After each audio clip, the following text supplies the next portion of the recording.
Hey everyone, welcome back to the channel.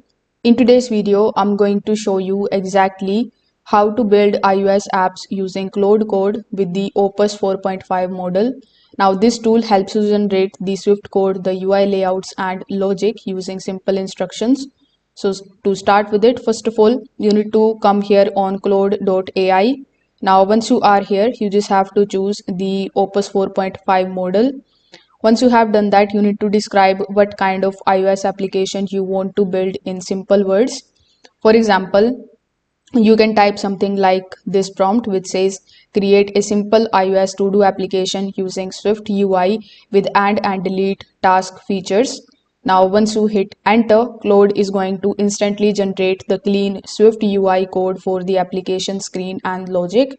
Next, you just have to copy this generated code and paste it in the Xcode inside a new Swift UI project. You can build and run the application on the iOS stimulator to see if it is working or not. If you want to make any changes into it, like adding the button or the colors or alerts, you just have to come back here in Claude. In the reply section, you just have to ask it for the improvement or modification of the code.